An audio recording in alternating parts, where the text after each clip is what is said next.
There is a particular kind of American spectacle that begins not with a drum roll, but with a smirk, a sort of sly, knowing smile that says, "I know something you don't."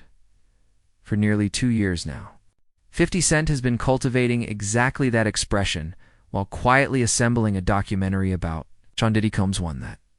By all early indicators, is less a film and more a seismic event.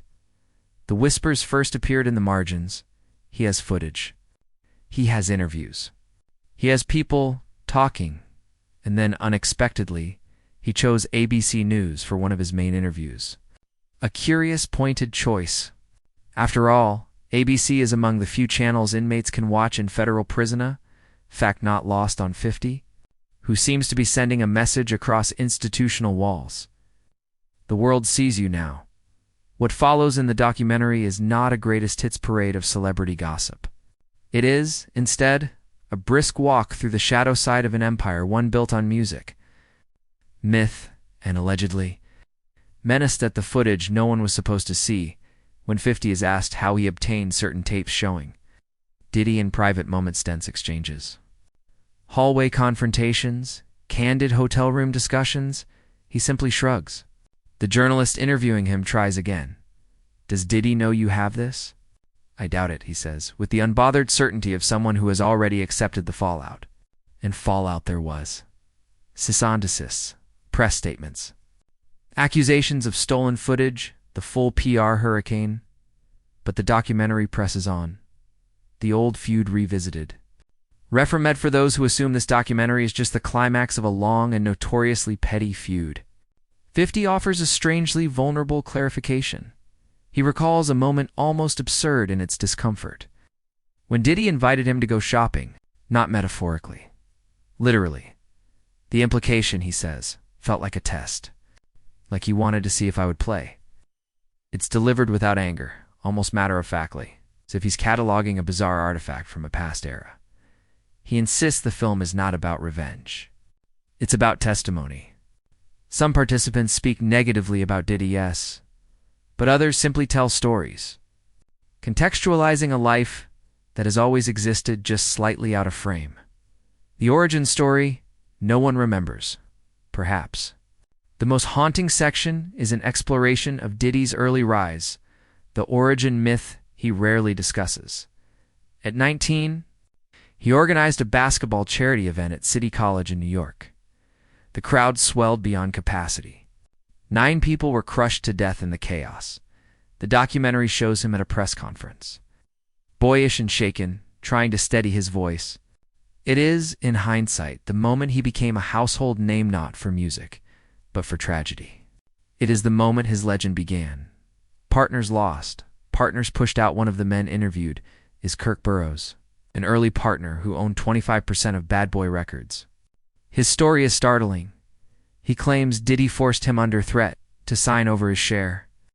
The courts dismissed his efforts to reclaim it. The 25% never returned. This becomes a repeating motif in the documentary. People who helped build the empire later found themselves exiled from it. Biggie, Tupac, and the long shadows of the 90s. Another through line is the familiar, but still electric tragedy of Biggie and Tupac. Investigators, including Greg Kading, the former LAPD detective appear in the film recounting claims that Diddy allegedly offered $1 million for the deaths of Tupac and Suge Knight. The recording of Keffe D whispered about in hip-hop circles emerges again as one of the documentary's central artifacts. Whether one sees this as damning evidence or recycled rumor, the documentary does not editorialize. It simply lays out the puzzle pieces and walks away. Lyrics that sound different now. There is a moment when the film lingers on Diddy's own words. Lyrics from the late 90s about erasing an enemy's entire family, about dropping $1 million on someone's head. At the time, they may have been brushed off as bravado, the currency of rap. But in the revealing light of these allegations, they take on an uneasy shimmer. Cassie, control.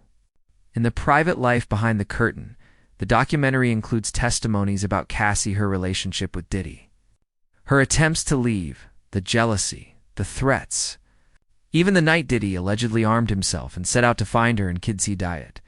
It's a portrait not simply of celebrity, excess, but of obsession and control. One assistant describes Diddy as someone who had to possess whatever anyone else valued: girlfriends, opportunities, status, spotlight, a gravitational force, but also a consuming one, the legacy and the inheritance by the time the documentary concludes.